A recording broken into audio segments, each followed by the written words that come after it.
आप बिहारी नहीं लगते हैं। हाँ, आप बिहारी नहीं लगते हैं। इससे बड़ी और गाली हो नहीं सकती। तो ऐसा ना हो कि नीतीश कुमार जन स्वराज आके ज्वाइन कर ले, जन स्वराज से मुख्यमंत्री बन जाए। तो अब उनका पूरा ध्यान पिछले 3-4 सालों में सिर्फ और सिर्फ कुर्सी पे आ गया है कि अगर लालू प्रसाद यादव यहाँ पे मुख्यमंत्री रहे तो ये मान के चलिए, और सच भी है इसके अंदर, कि उन्होंने गरीबों को आवाज दी। लोगों ने पुल चोरी कर लिया, ट्रेन का पटरी चोरी कर लिया, नदी रोड चोरी कर ले रहे हैं, ताकि प्रशांत किशोर उर्फ प्रशांत किशोर पांडे।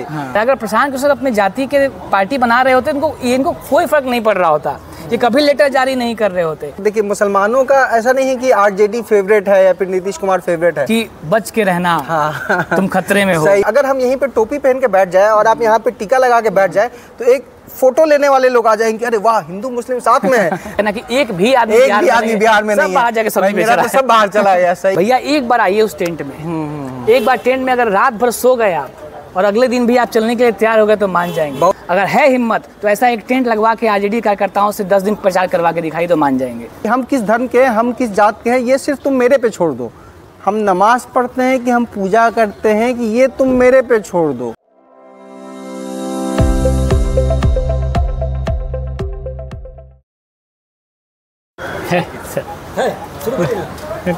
स्टार्ट कीजिए, स्टार्ट, रोल कैमरा, एक्शन। कहाँ से स्टार्ट किया जाए? कहाँ शुरू किया जाए? तो हाँ, चलो शुरू करो, तुम ही शुरू करो। तुम बहुत बढ़िया इंट्रोडक्शन दे रहे हो आजकल। आप सभी को मेरा नमस्कार, आदाब, अस्सलाम वालेकुम। मेरा नाम शमशुल आरफीन है और आप देख रहे हैं जनसुराज टीवी उर्दू। और आज हमारे साथ बैठे हैं वागीश भाई, जिनको आप लोगों ने देखा होगा, जो एक गाना फेमस हुआ था, 5 किलो गेहूं चावल बांटा तारीफ मोदी जी। एक बार वागीश भाई फिर से अपना यहीं से चालू करते हैं हम लोग इंटरव्यू, उसके बाद आगे बात करेंगे। फंसा दिया लाके। तो गाना गाने के कहते तो पहले ही कहते थे, यहीं से चालू करते हैं, फिर बाद में देखते हैं कि फिर बाद में गाने का पता करेंगे कि ये गाना आया कहाँ से। चलिए। एकदम और लग रहा है, एकदम दुनिया और लग रहा है। और दूसरा बीच में डाल देंगे यार, 5 किलो गेहूं चावल। क्या है ये? गेहूं चावल से ही चालू करते हैं खाने। पहले रोटी कपड़ा मकान, सबसे पहले रोटी आता है। हाँ, रोटी कपड़ा मकान से सबसे पहले रोटी आता है। तो हकीकत तो वही है। बहुत बुरा है। चलो शुरू करते हैं। तो सही में यहाँ से शुरू करना? हाँ, चलो। अरे 5 किलो गेहूं चाउर बाटो तारे मोदी जी, जैसे करो तारे उपकार हो। आ सरसों तेला सिलेंडर के दाम सुनी सुनी के लोग सभे फोड़ता कपार हो। सभे छटपटाता इवन नर चाहे नारी, पैर में ना चप्पल बा, फाटल बा कुर्ता साड़ी। आ खून चूसी चूसी के मुआ दिले नीतीश बाबू, कबूतरी कुर्सी के खुमार हो। वाह वाह वाह वाह। देखिए, दर्शक लोग यहाँ पे आपका पहले ही से बिहाइंड द सीन वीडियो बना रहे हैं। स्नैप बन रहा है। अपने अर्षित भाई 1 लाख से ज़्यादा स्नैप स्ट्रीक अपना कंप्लीट कर चुके हैं। वागीश भाई का इंटरव्यू है। हाँ, वागीश भाई का इंटरव्यू है। तो बीच में तुम क्या बोल रहा है? चलो, तो बताइए, अब कहाँ से चालू किया जाए? पदयात्रा से चालू किया जाए? तुम चालू करने के लिए चालू हो गया। पदयात्रा से चालू किया जाए कि आपके पर्सनल लाइफ से चालू किया जाए? पर्सनल लाइफ एक बार आप जनसुराज में आगे, फिर आपका कुछ भी पर्सनल लाइफ तो नहीं बचती है। एकदम पूर्ण सामाजिक रूप से हम लोग इस व्यवस्था में जुड़ चुके हैं। हमसे एक मेरा दोस्त पूछ भी रहा था कि और तुम्हारा पर्सनल लाइफ कैसे चल रहा है? मेरे पर्सनल लाइफ का क्या मतलब होता है भाई? ये 2 साल पहले पूछना तो बताते हैं। अभी जो है यही है, जनसुराज ही है, दिन है रात है, जनसुराज है। तो कहाँ से चालू किया जाए? आपका इंट्रोडक्शन से चालू करते हैं। वागीश भाई, आप अपने बारे में थोड़ा डिटेल बताइए कि आप जनसुराज से काफ़ी लंबे समय से जुड़े हुए हैं, जनसुराज का चैनल भी चला रहे हैं। ये बताइए कि आपने सोचा था कभी कि आप कभी पॉलिटिक्स में भी आ सकते हैं? ऐसा कभी सोचा नहीं, था? ये सब तो कोई नहीं। शायद लोग होते हैं जो मतलब जिनको लगता है कि अंदर से फीलिंग आती है कि नहीं, हमको शायद हमको नेता बनना है। कुछ मोहल्ले के भी नेता होते हैं, अपने कुछ स्कूल के, कॉलेजेस के नेता होते हैं। नेता तो हम लोग अभी भी नहीं बने हैं। और जिस प्रक्रिया में शायद आगे भी नेता बनने का अभी तो दूर तक कोई रास्ता नहीं दिख रहा है। लेकिन हाँ, ये ज़रूर है कि एक शुरुआत ऐसे हो गई हम लोगों की कि हम लोग आए थे बिहार को लेके, मतलब जो विजन था हर बिहारी के अंदर होता है, जो भी बिहार का लगा, खासकर जो बिहार से बाहर चला गया है और फिर वहाँ से जाके अपने बिहार को देखा है, वहाँ से जब बिहारी शब्द पे जो गाली उसको पड़ी है, और जब गाली नहीं भी पड़ी है तो कई बार ऐसा भी हुआ होगा, आपके साथ भी हुआ होगा, जब बिहार से थोड़े बहुत पढ़े लिखे लोग बाहर निकल जाते हैं तो लोग कहते हैं आप बिहारी नहीं लगते हैं। आप बिहारी नहीं लगते हैं, इससे बड़ी और गाली हो नहीं सकती। आप क्या नहीं लगते, आप गाली तो बिहार को ही दे रहे हैं, इसका मतलब बिहार वैसा है, बस हम नहीं लग रहे हैं इस वक्त आपके सामने खड़े हैं। तो ऐसा नहीं है, बिहार में कई हजार लाखों लोग ऐसे होंगे जो हमसे कहीं ज़्यादा सक्षम है, कहीं ज़्यादा शिक्षित है, अच्छे हैं, भले हैं। बस एक चीज़ है कि जब वो बाहर निकल गए तो उन्होंने फिर लौट के कोई बिहार को बदलने का प्रयास नहीं किया। हम लोग भी उन्हीं में से थे कि अपने लिए एक मुकाम तो बना लिया, जो थोड़ा बहुत बना सकते थे, अपने आप को सेल्फ इंडिपेंडेंट कर लिया, लेकिन कभी लौट के बिहार आने के लिए नहीं सोचा। तो जब ये प्रशांत किशोर का ट्वीट जब हम लोगों ने पढ़ा 2 मई 2022 को कि एक प्रयास होने जा रहा है बिहार में जन सुराज के नाम से, और ये बिहार सेंट्रिक होगा, ये बिहार को 10 अग्रणी राज्यों में शामिल करने के लिए होगा, तो ऐसा लगा कि जब ये प्रयास प्रशांत किशोर जैसा आदमी कर रहा है तो ये हो सकता है। और प्रशांत किशोर के फ़ैन हम लोग बहुत शुरू से थे, और हर वैसा विद्यार्थी जो राजनीति की थोड़ी बहुत समझ रखता होगा और बिहार से होगा, वो इस बात के लिए सिर्फ प्राउड फील करता था। हम किसी विचारधारा के हों, वो किसी विचारधारा के हों, ये उस समय हम लोग के लिए बड़ी बात नहीं थी। हम लोग के लिए बड़ी बात ये थी कि वो जो व्यक्ति जिससे पूरा देश जो है, देश की अलग अलग पार्टियां, अलग अलग बड़े लोग उनसे बैठ के राय ले रहे हैं, वो बिहार का है। इससे बड़ी बात हम लोग के लिए और कोई नहीं थी कि कोई बिहार का व्यक्ति इन लोगों को बता रहा है कि भाई तुम कैसे चुनाव लड़ना चाहिए। उन लोगों को जो 40-45 साल से राजनीति ही कर रहे हैं, उनको ये बताना कि तुम बैठो, राजनीति ऐसे की जाती है, चुनाव ऐसे लड़ा जाता है।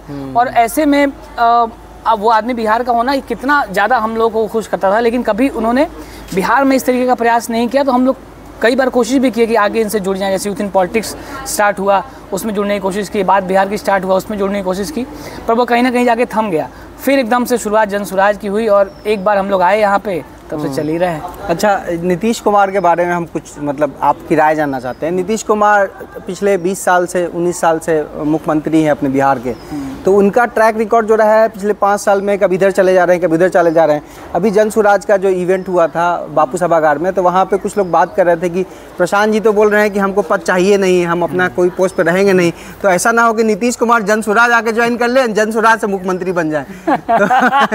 तो हाँ, ये तो क्या लग रहा है आपको कि अगर जन सुराज अच्छा चला तो नीतीश कुमार जन सुराज में भी आ सकते हैं, जैसे कि अलग अलग पार्टियों के साथ जा रहे हैं?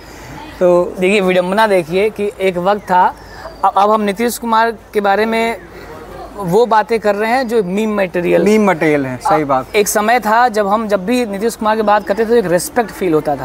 और आपको बताएं 2007 में हम पहली बार, जैसे बिहार से बहुत सारे लोग चले आते हैं बाहर कोटा पढ़ाई करने के लिए, उनमें से हम भी थे जो अपने इंजीनियरिंग के लिए कोटा में शुरुआती दिनों में पढ़ाई करने के लिए गए। तो वहाँ के लोग जो उस समय बात करते थे और वो हमको कहते थे कि अरे भाई आप उसी बिहार से हैं जहाँ नीतीश कुमार की सरकार बनी, क्योंकि 2005 में वो बने थे और 2007 में मैं कोटा गया था, तो सिर्फ 2 साल हुए थे और 2 साल में पूरे देश में एक मैसेज चला गया था कि कोई पढ़ा लिखा व्यक्ति, एक इंजीनियर बिहार का प्रतिनिधित्व कर रहा है। बहुत कम राज्यों के मुख्यमंत्री इतने पढ़े लिखे थे और इस तरीके से एक आंदोलन से निकले हुए, जमीन पे घिसे हुए लोग थे, और जिस तरीके से उन्होंने एक जंगल राज के खिलाफ लड़ाई लड़ी थी।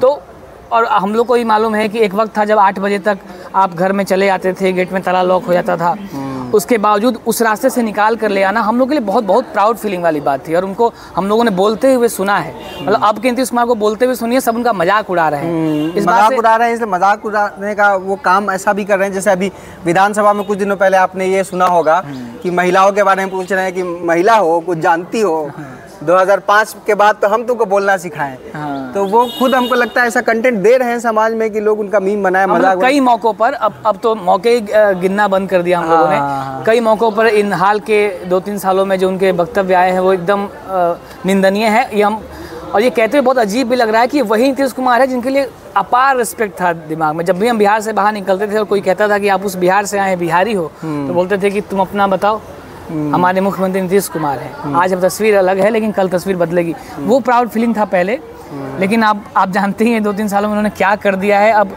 जो नीतीश कुमार पहले बिहार के लिए ही दुनिया में अगर कोई उनका भाषण हो रहा है या कहीं पे वो बैठ रहे हैं, कहीं बिजनेस प्रोग्राम में बैठ रहे हैं, कहीं के एसोसिएट्स के बीच में बैठ रहे हैं, वो सिर्फ और सिर्फ बिहार के विकास के बारे में बात करते थे।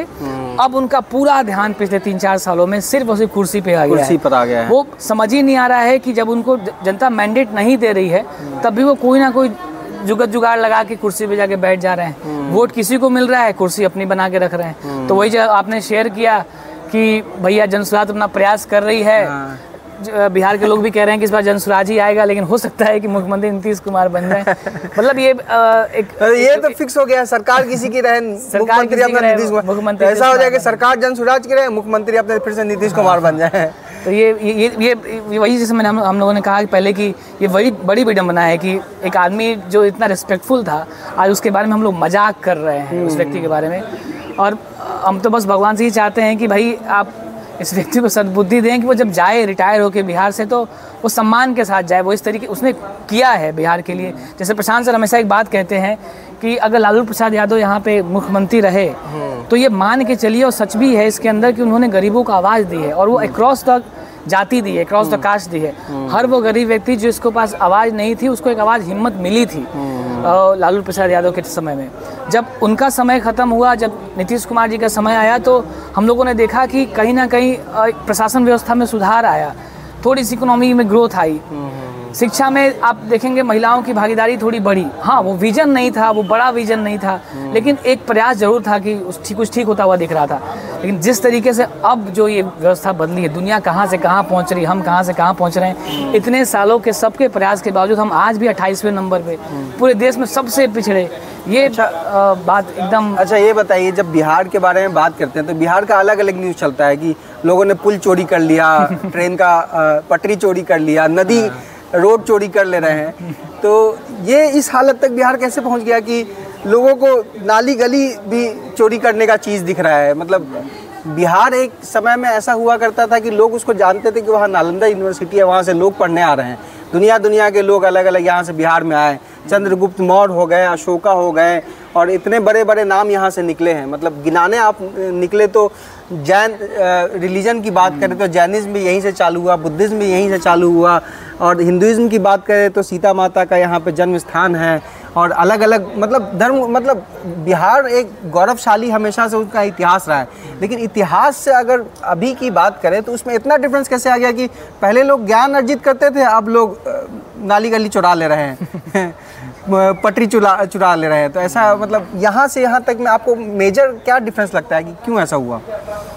मतलब एक वक्त जैसा आपने बताया कि और प्रशांत भी हमेशा अपने भाषण में कहते हैं कि यहाँ देवताओं को भी ज्ञान मिला, ये वो धरती है, इसका गौरव करना सीखिए। वो इसलिए कहते हैं कि नेताओं ने इतने सालों में इसको कभी नहीं सुधर पाने वाला राज्य बनाकर हाशिए पर ढकेल दिया है। इसको मान के चल रहे थे कि सुधरेगा ही नहीं, तो सुधरेगा ही नहीं जब आप मान लेते हैं तो फिर आप प्रयास करना बंद करते हैं। अगर हमको पता लग जाए कि हम जिस एग्ज़ाम में जा रहे हैं उसका रिजल्ट नहीं होने वाला है तो फालतू क्यों पढ़ाई पढ़ेंगे? तो उस वक्त हम क्रिकेट खेलने जाएंगे, कोई फिल्म देखने जाएंगे, हमको मालूम है कि हम फेल होने वाले हैं, तो नहीं पढ़ाई करेंगे। तो जिस तरीके से नेताओं ने ये मान लिया है कि बिहार सुधर ही नहीं सकता है, और उन्होंने कहीं ना कहीं जनता में भी ये विश्वास जगा दिया है कि नहीं सुधरेगा।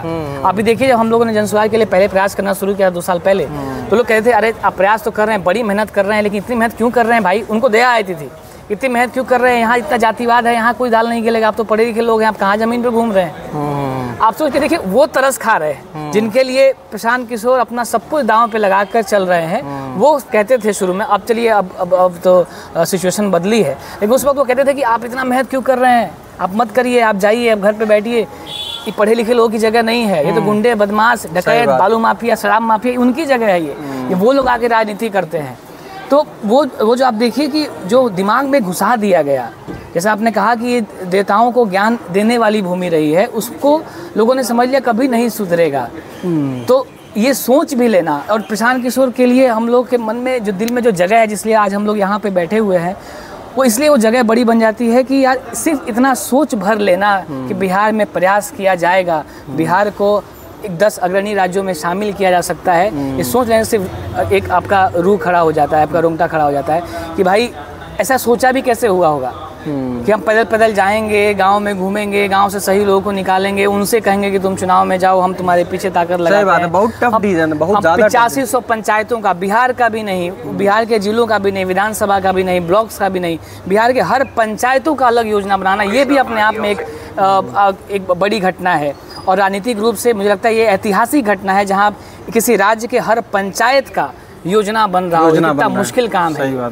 और उस योजना को बनाने और उस योजना की भी कोई बात भी नहीं करना, आप कहीं भी नहीं सुन रहे होंगे। कई बार लोग भी कहते हैं कि आप सिर्फ वोट देने की बात करते हैं कि वोट अपने बच्चों के नाम पर दो, किसी नेता के नाम पर मत दो, किसी पार्टी के नाम पर मत दो, किसी झंडे के नाम पर मत दो, अपने बच्चों के नाम पर दो। ऐसा तो आप कहते हैं, आप ये बताते नहीं हैं कि करना क्या चाहिए बिहार में, आपका विजन क्या है। और प्रशांत हमेशा उस समय रोकते हैं उनको। उन्होंने कहा कि प्रशांत किशोर के विजन से बिहार नहीं सुधरेगा, बिहार सुधरेगा उन सारे लोगों के विजन से जो इस वक्त बिहार के लिए, बिहार के बदलाव के लिए लगातार जी रहे हैं, मर रहे हैं। तो सारे बिहार के लोग, जिन लोगों ने ये समझ लिया है कि बिहार सुधर ही नहीं सकता है, उनका भी तो कोई विजन होगा।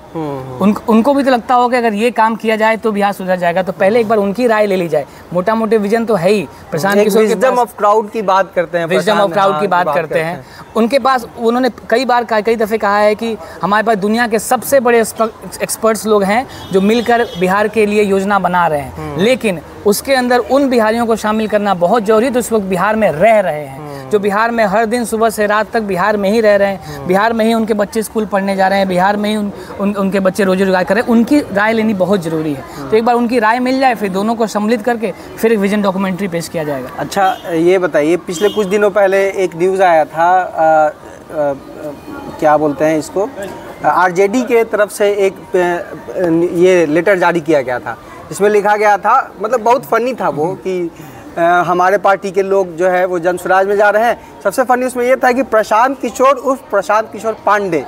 तो ये वाला जो है, ये जाति वाला सिस्टम जो है वो आरजेडी का ख़त्म ही नहीं हो रहा है। मतलब वो अगर कोई नेता अगर काम करने आ रहा है तो उसको भी प्रशांत किशोर, इससे फ़र्क क्या पड़ता है कि वो पांडे है कि मिश्रा है कि पासवान है कि यादव है, इससे फ़र्क तो नहीं पड़ता। तो हम और मेरे भाई थे, हम लोग हंसे, और हमको पता, कसम से हमको उस टाइम ये भी नहीं पता था कि प्रशांत किशोर सच में पांडे हैं। ये मुझे भी उन लोगों से पता चला है। तो पहले हम लोग आज तक प्रशांत किशोर, उन लोगों ने इन्फॉर्मेशन निकाल के बताया कि वो पांडे। जैसे मेरे दोस्त लोग हैं, तो हमको अभी तक सीरियसली नहीं पता है कि वो किस कास्ट के हैं। और ये मतलब कितनी तुच्छ बात होगी कि हम उनसे पूछे कि बता भाई कि तुम कौन जाति का है। हमको लगता है कि ये जाति धर्म वाला जो है सिस्टम, वो मतलब अभी तक लोग उसी में फंसे हुए हैं या सच में इससे निकल पा रहे हैं। मतलब ये आरजेडी इससे क्या मतलब रखती है कि प्रशांत किशोर पांडे बोलने से उनका क्या मतलब, क्या लगता है कि बिहार के लोगों को मैसेज जाएगा कि अगर पांडे है तो इसको वोट नहीं देना चाहिए, या फिर अगर कोई अलग जाति का होता तो हम उसको वोट देते। ये तो बहुत विडंबना वाली बात है। अगर हम किसी डॉक्टर के पास जा रहे हैं और हम डॉक्टर का नाम देख लिए कि आर.के. मिश्रा, एक एग्जाम्पल मान लिया कि आर.के. मिश्रा, और हमको मिश्रा से नहीं बनता है, तो क्या हम उस डॉक्टर के पास नहीं जाएंगे, जबकि वो बचा ही वही सिर्फ हमको बचा सकता है। तो अगर कोई पांडे हो, पासवान हो, यादव हो, मुस्लिम हो, कोई भी हो, सिख हो, ईसाई हो, अगर सिर्फ हमको वो दिख रहा है कि ये अभी होप है बिहार के लिए, तो ये कितनी तुच्छ बात है कि हम उसको पांडे उसको ये कर रहे हैं, डिमोटिवेट कर रहे हैं, या फिर उसका फेम खराब कर रहे हैं कि भाई जो काम कर रहा है उसके पीछे आप एक जाति का नाम लगा के और बोल दिए कि ये कुछ नहीं कर पाएगा। क्यों नहीं कर पाएगा? क्योंकि वो पांडे है। वैसे तो चुलबुल पांडे भी था, चुलबुल पांडे ने पूरा तहलका मचाया था। तो आपको क्या लगता है कि प्रशांत किशोर भी तहलका मचाएंगे? आरजेडी को इस बात से कभी ऐतराज नहीं होता अगर सच में प्रशांत किशोर या उर्फ जो उन्होंने, वो हमेशा कहते हैं प्रशांत किशोर पांडे, उनको कभी इस बात से दुख नहीं होता अगर प्रशांत किशोर एक ब्राह्मणों की या एक भूमिहार की या जिस भी कम्युनिटी से वो बिलोंग करते हैं, हम लोग को तो मालूम भी नहीं है वो किस कम्युनिटी से बिलोंग करते हैं, जैसे आप बता रहे हैं, लेकिन जिस भी कम्युनिटी से वो बिलोंग करते हैं, जिस भी कास्ट से वो बिलोंग करते हैं, अगर उस कास्ट की अलग से उन्होंने पॉलिटिक्स शुरू की होती तब आरजेडी को कोई दिक्कत नहीं होती, और किसी भी उन दलों को दिक्कत नहीं होती जो जात की राजनीति करते हैं, क्योंकि उसको लगता है कि ठीक है ये फलाने जाति के हैं, इन जाति की संख्या कम है, ये अलग से काम कर रहे हैं, क्या दिक्कत है। वो प्रशांत किशोर डरे हुए इसलिए हैं क्योंकि जनसुराज जातियों का दल नहीं है। उनको ये मालूम चल गया है कि जितनी संख्या जितनी संख्या उसकी उतनी हिस्सेदारी पर जनसुराज काम कर रहा है। तो जब काम कर रहा है तो अगर परसेंटेज की बात हमने करी दी है तो उसको मालूम है कि 14% यादव हैं, तो 14% यादव को भागीदारी जनसुराज लेके आ जाएगा। सही बात। तो वो जिसका ताना बाना बुनते हैं, जो 18% मुसलमान हैं, तो 18% मुसलमानों को इसमें भागीदारी मिलनी है, जो उनके दलों से कहीं ज़्यादा अधिक है, वो अपने दल में इनको शामिल नहीं करेंगे। तो जब वो इस बात से डरे हुए हैं कि कि ये जो जनसुराज है ये सब दलों की बात कर रहा है। अगर प्रशांत किशोर अपने जाति के पार्टी बना रहे होते इनको कोई फर्क नहीं पड़ रहा होता, ये कभी लेटर जारी नहीं कर रहे होते। आपने देखा है कभी ओवैसी के बारे में फतवा निकलते हुए किसी पार्टी का? उनको मालूम है कि वो उनका रास्ता आसान कर रहे हैं, क्योंकि वो कुछ मुसलमानों को लेकर कुछ सीट्स पर जाकर गोल बंद कर लेते हैं, उससे बीजेपी को फायदा हो जाता है, तो उनको लगता है चलो तो बढ़िया अपना ही काम कर रहे हैं। जैसे अगर प्रशांत किशोर भी अगर सिर्फ अपने जाति की ये बना लेते, अपनी जाति का कोई यूनिट बना लेते, अलग से काम कर रहे होते, तो इनको तो फायदा ही हो जाता। किसी भी दल को तो यही तो चाहिए कि भाई आप दिख जाओ अलग से कि आप फलाने जाति के हो, फिर आप अपनी संख्या के हिसाब से छट जाओगे।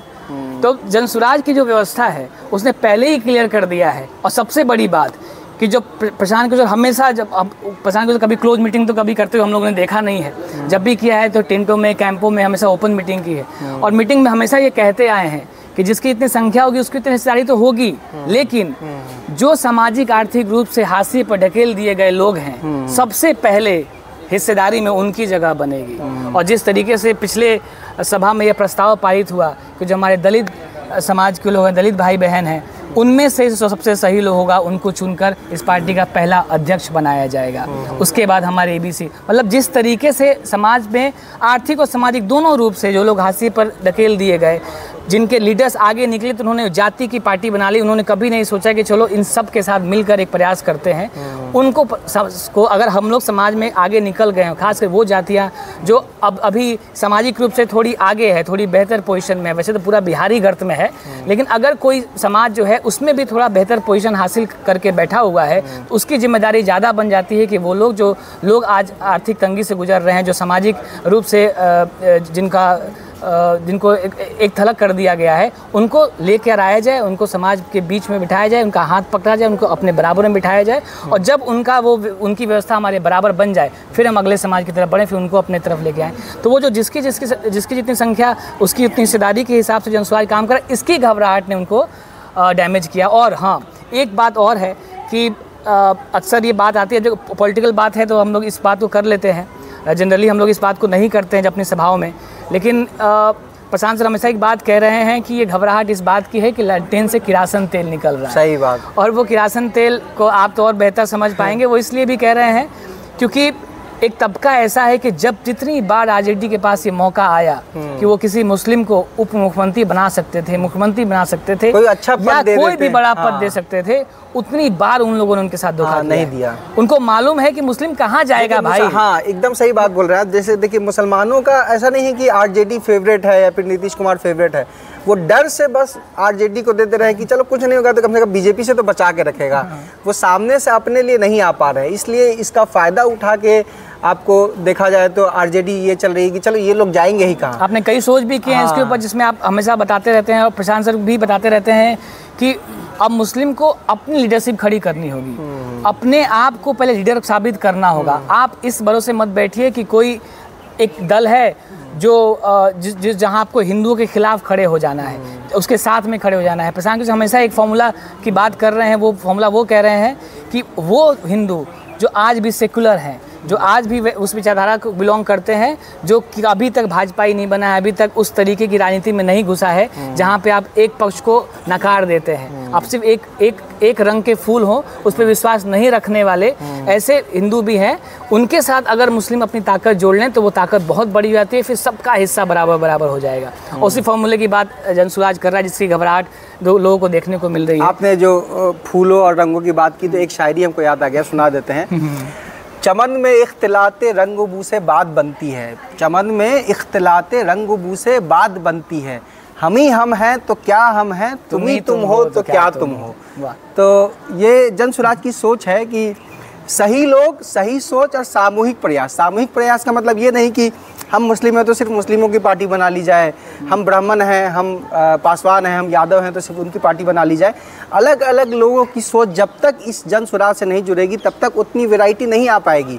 अगर आपको कोई एक घर बनाना है जिसमें 10 लोग रहने हैं तो 10 लोगों का उसमें कंट्रीब्यूशन होना चाहिए कि भाई हमको ये वाला चीज़ यहाँ चाहिए, ये वाला चीज़ यहाँ चाहिए, ये वाला चीज़ यहाँ, तभी जाके वो 10 लोग उस मन से, खुशी से उस घर में रह पाएंगे कि हाँ ये मेरा भी घर है। अगर 10 लोगों को घर में रहना है, उसमें से सिर्फ हम 2 ही लोगों का मशवरा ले कि भाई गार्डन यहाँ पे रहेगा और घर यहाँ पे रहेगा, तो बाकी 8 लोग भी रहेंगे लेकिन दुखी में रहेंगे, खुश होकर नहीं रह पाएंगे। तो मुसलमानों की भी यही बात है कि मुसलमानों को तो इंक्लूड किया गया, लेकिन वैसे नहीं इंक्लूड किया गया कि उनका मशवरा लिया गया, उनको शामिल किया गया हो। उनको बोला गया कि चलो हम एक पार्टी बना लेंगे, हम लीडर रहेंगे और तुम भी इसमें शामिल हो जाओ।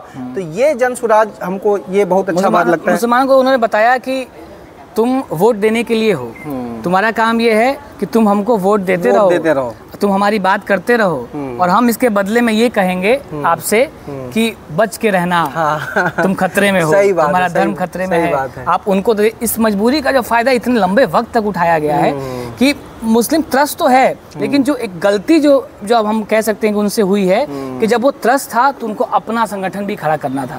जब उनको लग गया था कि हमारा कोई रहनुमा नहीं है अब इस देश में बचा, तो उनको अपनी लीडरशिप खड़ी करनी चाहिए थी। और यही प्रशांत किशोर बनाने की कोशिश कर रहे हैं कि भाई अगर आपको दिक्कत हुई है तो आप अपने लड़के इसमें भेजो, अगर आप इससे महरूम रहोगे, अगर आप राजनीति में नहीं आओगे, तो आप मान के चलो कि वही जो प्लेटो ने कहा है कि कोई मूर्ख ही आपका शासक बनेगा।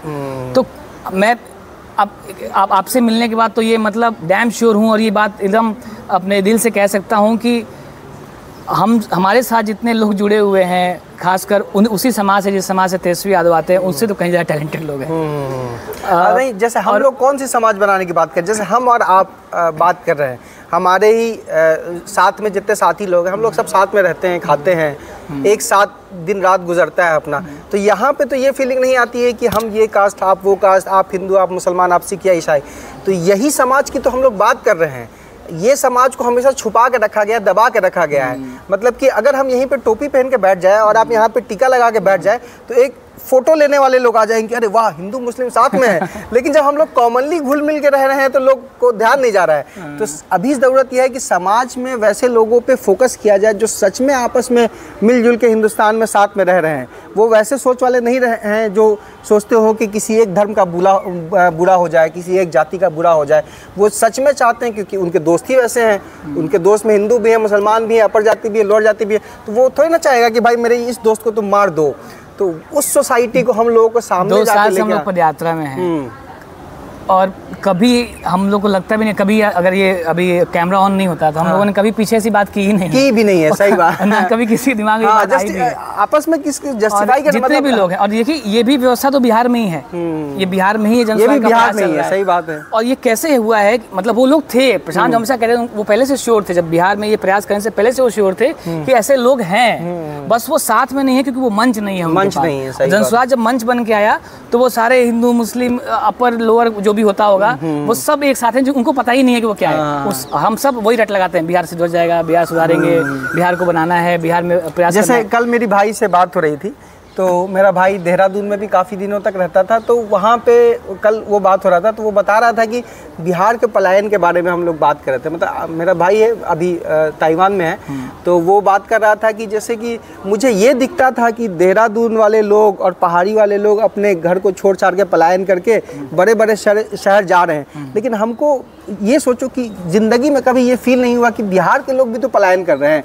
वो इसलिए नहीं फील हुआ क्योंकि इसको नॉर्मलाइज कर दिया गया कि बिहार में तो ऐसा ही होता है भाई कि 10th पास करो, 12th पास करो, उसके बाद जाकर तुमको बाहर किसी कॉलेज में पढ़ना है, बहुत नॉर्मल है, बहुत नॉर्मल है। तो पलायन जैसा वर्ड इसमें हम लोग कभी अटैच ही नहीं किया। पढ़ाई हो गई, चलो चलना है। सही बात है। और जिस फैमिली के लोग आर्थिक रूप से कमजोर हैं, उनकी जब उम्र हो जा रही है 18-20 साल, तो उनको ही मालूम है कि अब चलना है मजदूरी करने पंजाब जाना, उनके लिए बहुत नॉर्मल है। उन्होंने वो निकल गए, उनकी शादी हो गई है, लग रहा है कि ये कौन सी बड़ी बात है। वो अपने बीबी से मिलने नहीं आ रहे, अपने बच्चों से मिलने आ रहे हैं, फिर छठ दिवाली में रुपए इकट्ठा करते हैं, अगर इकट्ठा हो पाया तो उससे वापस आते हैं, फिर यहाँ कुछ दिन गुजारते हैं, फिर वहीं चले जाते हैं। जब तक हाथ पैर काम कर रहा है तब तक वो परिवार से दूर है। परिवार के पास तभी लौट के आता है जब उसका हाथ पैर काम करना बंद करता है। बहुत हद तक बैठ के खाने के यहाँ पे जो गवर्नमेंट रही है उनकी गलती रही है, क्योंकि इस जो इशू है, जो ये मुद्दा है अपना पलायन वाला, इसको कभी उन्होंने सही से एड्रेस ही नहीं किया। जैसे अभी तेजस्वी यादव का अनफिल्टर्ड वाले समदीश भाई के साथ वीडियो आया था, तो उन्होंने क्या बोला, तेज प्रताप के साथ, तेज प्रताप का याद इसलिए नाम नहीं आता क्योंकि वो बड़े होते हुए भी हमेशा कैमरे के पीछे या फिर कुछ अलग अलग ऊट-पटांग हरकत करते हुए नजर आते हैं। तो तेज प्रताप के साथ उनका बहुत अच्छा इंटरव्यू था, वो प्राउड के साथ बोल रहे थे कि आप कहीं भी जाके देख लीजिए, वहाँ पे बिहारी ही आपको मिलेंगे। तो वो नहीं ये बता रहे हैं कि बिहारी। और तेजस्वी यादव ने भी एक इंटरव्यू में, वो चलते चलते कोई इंटरव्यू था, कोई प्रेस कॉन्फ्रेंस थी शायद, उसमें भी उन्होंने कहा है कि बिहार के लोग कहाँ नहीं हैं। सही बात। लोगों को ये बात समझनी चाहिए कि बिहार के लोगों के बिना सारा सब्जी वाला, सारा ठेला वाला बिहारी है। मतलब जिस बात पे हम लोग को शर्म, बात समझनी चाहिए, जिस बात पे हम लोग शर्म आती है, उस बात पे हम लोग को गर्व फील कराया जा रहा है कि बिहार के लोग सब जगह है। भाई ये कितनी बेवकूफी, सब्जी बेच रहा है बिहार के लोग दिल्ली में जाके। हाँ, दिल्ली में जाके कितनी शर्म की बात है कि भाई तुम्हारे घर के लोग एक साथ नहीं रह पा रहे हैं। कोई लंदन में है, कोई दिल्ली में है, कोई अमेरिका में है, कोई बिहार में जाके अलग अलग चीजें कर रहा है। तो ये तो खैर मतलब अगर इस बात का प्राउड हो तो पूरे बिहार में आग लगा दो, सब निकल के बाहर चले जाएंगे, सब बाहर चले, कोई जगह बचेगा नहीं रहने की। और फिर आराम से वहीं बैठ के प्राउडली कहना कि एक भी आदमी बिहार में नहीं है, सब बाहर जाके सब्जी बेच रहा है, सब बाहर चला गया। सही बात है। चलिए, यही अंतर है। आप देखिए, अगर हम लोग जब बात कास्ट पे आई गई है या फिर अभी आरजेडी की बात आ गई तो थोड़ा बहुत तो आएगा ही मन में। आप सोच देखिए, जो हमारे साथ जो लोग जुड़े हैं, जो उनके ही समाज से, यानी अगर हम खुल के बात करें तो जो यादव समाज से लोग हैं, संजीत हैं, संजीत यादव जो जन पंचायत टीवी, जिन्होंने सबसे पहले, अभी संजीत यादव जी के बारे में जैसे ये बोल रहे हैं, एक बात बताते हैं। संजीत यादव जी का जैसे इनका फेमस हुआ था 5 किलो गेहूं चावल वाला, वैसे संजीत जी का भी एक बहुत फेमस वीडियो आपने देखा होगा कि ये वही लड़का है जो 1 लाख रुपया महीने कमाता है। और बड़े बड़े अफसर उतना लोग नहीं कमा पाते हैं जितना संजीत जी अपने चैनल से कमा पाते हैं। तो हाँ, संजीत भाई के बारे में तो वही संजीत ने, क्योंकि संजीत पुराना प्रयात्री साथी है, तो उसके बारे में मुझे पता है कि जब वो शुरू में आया था तो उसने एकदम ये दिमाग में बैठा लिया था कि मुझे ये करना है। और वो लगातार प्रशांत किशोर के वीडियोस बना के डालना करना। अब सोच के देखिए, वो जिस समाज से आता है, अगर वो उसके मन में एक बार भी ये बात आई होती तो मतलब हम लोग जितने भी प्रयाती साथी हैं कभी ये बात सोचते भी नहीं। हाँ, एक बार भी आई होती तो टिकते भी नहीं। मतलब उनको कभी संजीत ने ऐसा जिक्र नहीं किया कि हम यादव हैं तो हम तो आरजेडी वाले हैं, ऐसा तो कभी कहा ही नहीं। उसने अपने आप को एसोसिएट नहीं किया है। ये तेजस्वी यादव या उनकी पार्टी के लोग जो हैं वो एसोसिएट करते हैं कि अगर आरजेडी उन्होंने बनाई है तो उन्होंने यादव की पार्टी बनाई है। तो इतना हम दावा के साथ कह सकते हैं, अब तो जरूर कह सकते हैं, जब जनसुराज को 18 महीने हो गए बने हुए, इतना दावा से कह सकते हैं कि और का पता नहीं, लेकिन तेजस्वी यादव से ज़्यादा टैलेंटेड यादव हमारे साथ। सही बात है। वो उनकी औकात नहीं है कि उनके हमारे साथियों के बीच में बैठ भी सके। उनकी औकात सिर्फ इतनी है कि लालू यादव के बेटे को सम्मान दे दिया जाए, वो किसी गार्ड के साथ एंटर करें। अगर नॉर्मल इस कमरे में चल के आए या इस ग्राउंड में इस जगह पे यहाँ पे आए तो हमारे लड़के उनको कहीं का नहीं छोड़ेंगे। लगता है कि खासकर ज्ञान के मामले में। सही बोल रहे हैं। अगर वो जन स्वराज में मान लिया कि लालू यादव के बेटा नहीं होते, तो वो जन स्वराज में आते तो शायद उनको कोई पूछ भी नहीं रहा होता, क्योंकि पूछेगा यहाँ पे कौन किस बात के लिए। जन स्वराज में कोई आपको क्यों पूछ रहा है, हमको क्यों पूछ रहा है, किसी भी लोगों को कोई क्यों पूछ रहा है, क्योंकि उन्होंने ऐसा काम किया है, उन्होंने अपना दमखम दिखाया है कि हम उतना जज्बा भी रखते हैं और वैसा टैलेंट भी रखते हैं कि आपको जगह देना पड़ेगा। तो हम लोगों ने अपनी जगह खुद बनाई है। तेजस्वी यादव वो है जो खुद लालू यादव के पुत्र हैं, जिनके ऊपर ईडी सीबीआई लगी रहती है, जिनके पूरे परिवार पर जो चारा घोटाला के नाम से फेमस है। वो आदमी ये कहता है कि प्रशांत किशोर का जो टेंट है वो हाई फाई टेंट है। और प्रशांत किशोर उस बात को कहते हैं, और मैं भी आपको, चूंकि हम लोग प्रयाती रहे हैं तो हम लोग तो कह ही सकते हैं उनको, जो वो एक बात की, भैया एक बार आइए उस टेंट में, एक बार टेंट में अगर रात भर सो गए आप और अगले दिन भी आप चलने के लिए तैयार हो गए तो मान जाएंगे। बहुत बड़ी बात है। जिस व्यवस्था में आप रहे हैं, जिस सोना का चम्मच लेके पैदा हुए हैं, एक बार उस टेंट में कपड़े का टेंट होता है, वो लाइट देख के चमकाइए मत, आपकी आंख इसलिए चौंधिया जा रही है क्योंकि दिखने में अच्छा लगता है। मतलब वैसा भी इंतजाम बिहार के लोगों ने देखा नहीं। बिहार के लोगों में ऐसा है कि जैसे हम लोग उसको ही बड़ा बना रहे हैं, एक रियल कपड़े का टेंट है जिसके अंदर लाइट लगी हुई है, बड़ा बना दे रहे हैं कि कभी नहीं देखा, उसको हाईफाई बता रहे हैं, रियल इंसिडेंट बता रहे हैं, हाईफाई टेंट है। उनको एक बार बताया जाए कि जब उसको बांधने के बाद, ये जो गर्मी का मौसम है, आप कंक्रीट के मकान में रहते होंगे जहाँ पे एसी चलती होगी, एक बार उस टेंट के अंदर घुस के देखिए। अभी गर्मी बरसात का मौसम है, बरसात के मौसम में भरता है उसके अंदर पानी, और गर्मी के मौसम में पड़ती है तपती गर्मी। वो कपड़े का है टेंट, उस टेंट के अंदर आप घुसते हैं तो ऐसा लगता है कि कोई गैस चैम्बर बन गया हो। आज ही एक वीडियो आया था पूर्णिया कैंप से। हमारे पूर्णिया का कैंप जो है आंधी में उड़ गया, पूरा कैंप ही आंधी में उड़ गया। अब गद्दा भीग गया, बिस्तर भीग गया, और लड़के उसी में सोएंगे, रात में रहेंगे कहाँ? वो रात में 2 बजे सोए, 3 बजे सोए, सुबह 5:30 बजे 6 बजे उठ के फिर से चले जाएंगे गाँव में हर घर में जनसुराज पहुँचाने के लिए। और ये इतना मेहनत, इतना परिश्रम के बाद ये जनसुराज यहाँ तक पहुँचा है। आपको जो लग रहा है कि बहुत हाईफाई टेंट में रह रहे हैं, तो एक बार टेंट देखने के लिए आ जाते, या फिर अगर है हिम्मत तो ऐसा एक टेंट लगवा के आरजेडी कार्यकर्ताओं से 10 दिन प्रचार करवा के दिखाई तो मान जाएंगे। एक टेंट से जुड़ा हुआ एक रियल इंसिडेंट बताते हैं। जब हम लोग सीतामढ़ी में थे तो गांव वाले लोग बहुत क्यूरियस होते हैं, बहुत उत्सुक होते हैं क्योंकि उन्होंने कभी देखा ही नहीं। जो बिहार से बाहर गए वो बाहर ही रह गए, और जो बिहार से नहीं बाहर गए वो बिहार ही में रह गए, वो कुछ नहीं कर पाए। तो वैसे लोगों के लिए छोटी छोटी चीज़ें ही बहुत बड़ी हो जाती है कि उन्होंने कभी ड्रोन देख लिया तो उनको लगा कि अबे यार ये क्या है, कैमरा देख लिया हाई फाई तो लगा अरे यार यहाँ पे मूवी शूट हो रहा है क्या। तो वैसे ही एक बहुत बूढ़े एज के, मतलब 80-85 साल के एक बूढ़े दादा होंगे, तो वो आके पूछ रहे थे कि बाबू ये क्या, मतलब गांव वाले लैंग्वेज में बोल रहे थे कि बाबू ये सब क्या लगा हुआ है। तो हम बोले कि जन सुराज का अभियान चल रहा है, तो हम लोग गांव में जाओगे, लोग जागरूक कर रहे हैं। तो वो बोले कि हमको लगा कि अंग्रेज फिर से कब्जा कर लिया है समझ रहे हैं। वो बोले कि हमको लगा अंग्रेज फिर से कब्जा कर लिया, क्योंकि इतना बड़ा टेंट तो हम लोग कभी देखा ही नहीं, कहीं आके ऐसा तो नहीं ना होगा कि तुम लोग आके पूरा बिहार पे कब्जा कर लोगे। हम दादा को याद दिलाए कि दादा इंडिया आज़ाद हो चुका है, भारत आज़ाद कंट्री है, आपको पता है कि नहीं पता है। तो अलग अलग चीज़ें चलती रहती हैं। कुछ लोग बिहार से इतने काबिल निकले कि जो अलग अलग जगह पे साइंटिस्ट हैं, मतलब बिहार में प्राउड करने के लिए अभी भी कमी नहीं है लोगों की जिस पे आदमी बिहार प्राउड कर सके, लेकिन मजबूरी ये है कि वो लोग कोई भी बिहार में नहीं रह रहे हैं। तो बिहार में बचे कौन? बिहार में वैसे लोग रह रहे हैं जिनको अपने अधिकारों के बारे में एकदम अवेयर नहीं है, एकदम नेग्लिजिबल उनके पास नॉलेज है कि मतलब सच में हम वोट देंगे तो क्या मिलेगा, और गवर्नमेंट बदलने से क्या होगी, धर्म जाति से ऊपर उठेंगे तो क्या होगा, उनको नहीं समझ में आ रहा है। इसीलिए प्रधान जब कहते हैं कि 1 साल में पलायन रिवर्स कर देंगे, तो कई लोगों को ये बहुत अचंभित करने वाली बात लगती है। ऐसा लगता है बिहार जाके करेंगे क्या?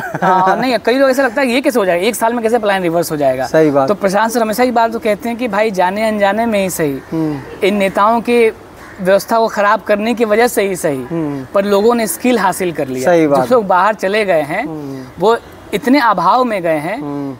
जैसे अभी थोड़ी देर पहले लास्ट इंटरव्यू था जहाँ सजीत ने कहा कि हमने पढ़ा है।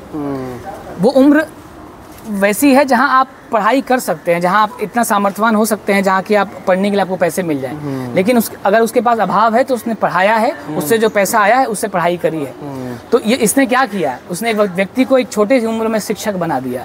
तो वैसे ही हमारे राजनेताओं ने बिहार को इतना गर्त में ढकेल दिया कि उससे बाहर निकलने के लिए हर व्यक्ति कोई ना कोई स्किल सीख लिया, जो बाहर जाके कार्य कर रहा है। तो प्रशांत किशोर ने कहा है कि ऐसे ही व्यक्ति के हाथ में अगर हमने पूंजी ला के रख दी, तो जो काम वो किसी और फैक्ट्री में किसी और व्यक्ति के यहाँ मजदूरी करके कर रहे हैं, वो यहाँ फैक्ट्री के मालिक बन के करेंगे और 10 लोगों को खटवाएंगे।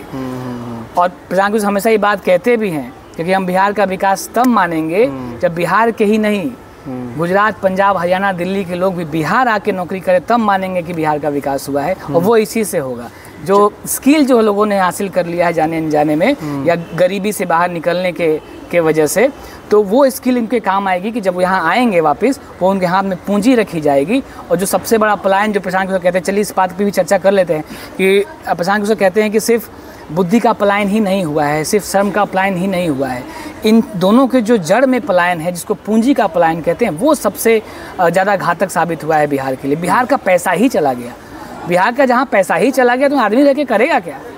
तो बुद्धि भी गया, श्रम भी गया और पैसा भी चला ही गया। उस पूंजी को अगर हम वापस लेके चले आते हैं या उस पूंजी की व्यवस्था यहाँ कर देते हैं हमारे अपने लोगों के लिए, तो फिर यहाँ से कोई बाहर नहीं जाएगा, फिर वो अपना मकाम, अपनी दुनिया खुद यहाँ बना लेगा। और जिस बिहार को बनाने की बात हम कर रहे हैं। बहुत बहुत शुक्रिया वागीश भाई। जैसे कि कुछ लोग ये भी सोच रहे होंगे कि उर्दू चैनल की बात है और अभी तक मुसलमानों का इंटरव्यू देखा है, तो इसमें वागीश वैभव भाई कैसे आ गए?